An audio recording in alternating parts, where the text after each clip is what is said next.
नमस्कार दोस्तों, इस वक्त पूरी दुनिया में इसरो और चंद्रयान 3 की चर्चा है। इसरो देश के लिए तो नए कीर्तिमान स्थापित कर ही रहा है, साथ ही इस वक्त दुनिया के कई देश इसरो से अपनी सैटेलाइट अंतरिक्ष में लॉन्च करवा रहे हैं। इसरो की ताकत देख रूस ने भारत को बड़ा ऑफर दे दिया है। मजे की बात देखिए कि रूस का यह ऑफर अमेरिका के ऑफर के बाद आया है, यानी कि अब भारत की कूटनीति की परीक्षा है कि वह अंतरिक्ष में भी रूस और अमेरिका को साथ लेकर कैसे चलेगा। यानी इसरो के साथ काम करने के लिए रूस और अमेरिका दोनों लड़ रहे हैं। वीडियो में आगे बढ़ें इससे पहले चैनल को सब्सक्राइब जरूर कर लीजिए। इस वीडियो में हम आपको बताएंगे कि रूस और अमेरिका इसरो के साथ काम करने के लिए कौन सी जंग लड़ रहे हैं। वीडियो में यह भी बताएंगे कि इसरो दुनिया की पहली पसंद क्यों बन गया है। दरअसल इसरो की काबिलियत और भारत के चंद्रयान 3 की उड़ान देखकर रूस ने इसरो को ऑफर दिया है। रूस भारत के साथ मिलकर अंतरिक्ष पर कब्जा करना चाहता है। रूस अंतरिक्ष में खुद का स्पेस स्टेशन बनाना चाहता है। आपको बता दें कि अमेरिका और यूरोपीय देशों से विवाद के चलते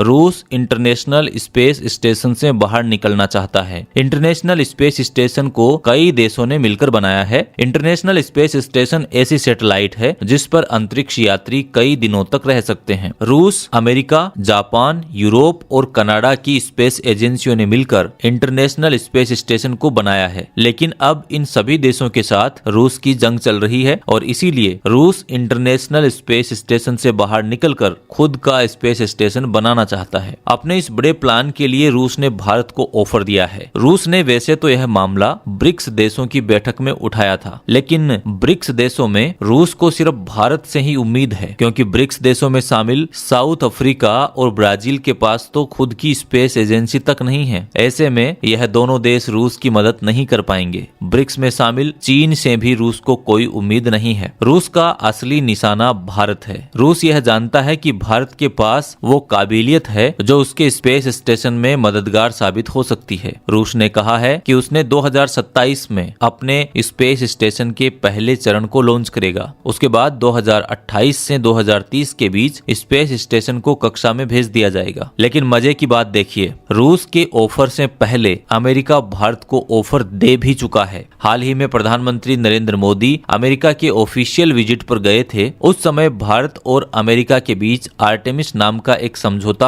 हो गया था। इस समझौते के तहत अमेरिकी स्पेस एजेंसी नासा भारतीय स्पेस एजेंसी इसरो के एस्ट्रोनॉट्स को 2024 तक इंटरनेशनल स्पेस स्टेशन पर ले जाएगी। वही इंटरनेशनल स्पेस स्टेशन जहां से रूस अभी अलग होने की बातें कर रहा है। अमेरिका इसरो के साथ मिलकर इंटरनेशनल स्पेस स्टेशन पर काम करना चाहता है, यानी अंतरिक्ष में काम करने के लिए इसरो को अमेरिका का भी साथ मिल रहा है और रूस का भी साथ मिल रहा है। अब यह भारत की कूटनीतिक परीक्षा है कि वह अंतरिक्ष में भी रूस और अमेरिका को साथ लेकर कैसे चलेगा। चलिए अब आपको बता दें कि रूस और अमेरिका भारत के इसरो के इतने दीवाने क्यों हैं। इसरो जितना भारत के लिए काम कर रहा है उतना दुनिया के लिए भी काम कर रहा है। इसरो ने भारत के लिए मंगलयान भी भेजा और चंद्रयान भी भेजा, और अब इसरो सूर्य की स्टडी के लिए सूर्ययान यानी कि आदित्य L1 मिशन भी भेजने की तैयारी कर रहा है। इसके बाद इसरो का अगला टारगेट गगनयान होगा। गगनयान के तहत ही इसरो भारतीय एस्ट्रोनॉट्स को अंतरिक्ष में भेजेगा। भारत के अलावा इसरो 36 देशों के 431 सैटेलाइट अभी तक लॉन्च कर चुका है।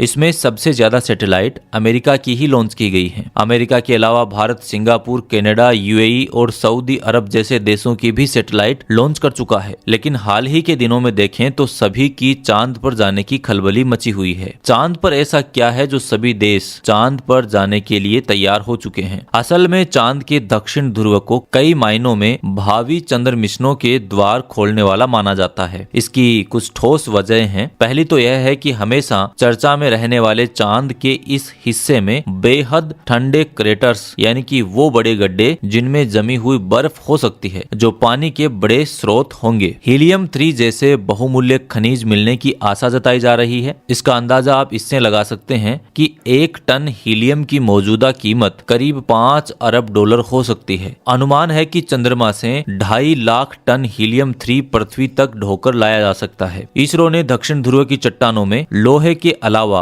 मैग्नीशियम, कैल्शियम आदि की मौजूदगी का भी अंदाजा लगाया है। चंद्रमा को लेकर दुनिया में मची हलचल का ही नतीजा है कि अमेरिकी स्पेस एजेंसी नासा ने चंद्रमा पर दोबारा नहीं जाने की अपनी कसम तोड़ दी है। अमेरिका मून मिशन के रूप में चंद्रमा पर इंसानों को भेजने की व्यापक योजना की शुरुआत कर चुका है। आर्टेमिस प्रोग्राम के तहत नासा चांद पर पहली महिला व पुरुष एस्ट्रोनॉट्स को उतारेगा। इस कार्यक्रम का मकसद चंद्रमा की सतह को और अधिक जानना है। इस इंटरनेशनल सहयोग से नासा चांद पर स्थायी तौर पर मौजूद होगा। यहीं से मंगल ग्रह पर पहले मानव मिशन की तैयारी की जाएगी। इस मिशन के तहत नासा ने 8 देशों के साथ बहुत महत्वपूर्ण समझौता कर रखा है, जिसमें सभी देश मिलकर चंद्रमा के अन्वेषण में सहयोग करेंगे और अब यह ग्रुप 26 देशों का हो चुका है और भारत भी इस मिशन में शामिल है। हाल ही में प्रधानमंत्री नरेंद्र मोदी अमेरिकी यात्रा के दौरान भी आर्टेमिस मिशन से इसरो को जोड़ने की योजना पर पहल हुई है। अपोलो मिशन के समय नासा के अंतरिक्ष यात्रियों समेत विज्ञान बिरादरी और पूरी दुनिया को यह लगता था कि चंद्रमा की सतह बिल्कुल सूखी है, लेकिन भारत के चंद्रयान 1 की वजह से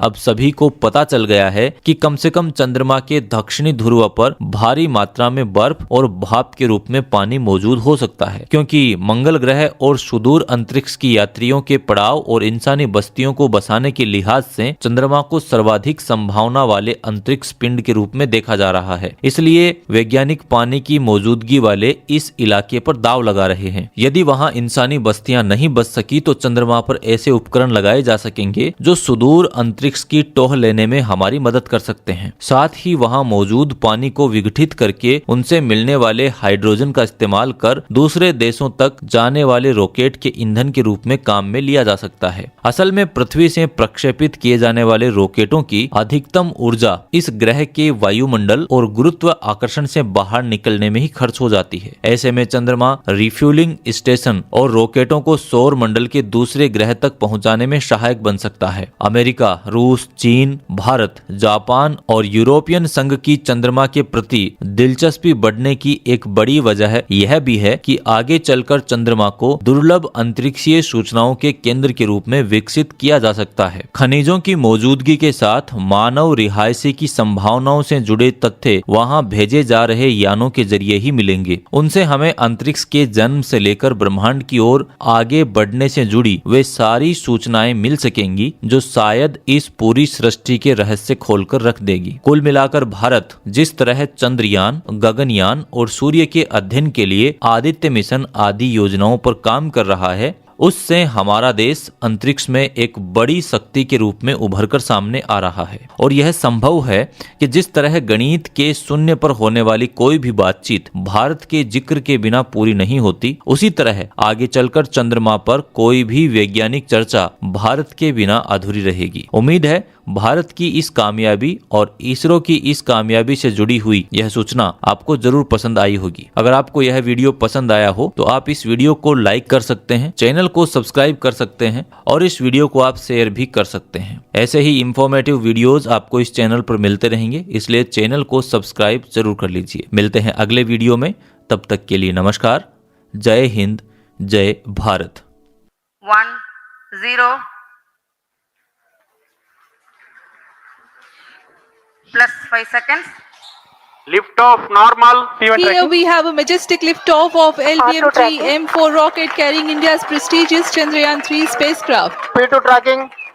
प्रज्वलन और सफलतापूर्ण उत्थापन LVM-3 M4 रॉकेट का।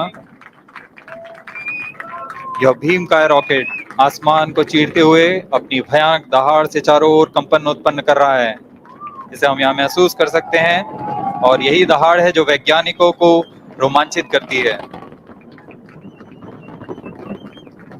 LVM-3 के उत्थापन के साथ ही हमारे अंतरिक्ष यान चंद्रयान-3 की चंद्रमा की यात्रा प्रारंभ हो चुकी है। As the rocket is soaring through the clear skies, every second moving closer to the accomplishment of the most important milestone in its mission to moon. Every Indian witnessing the launch live is content with the feeling of watching history in the making.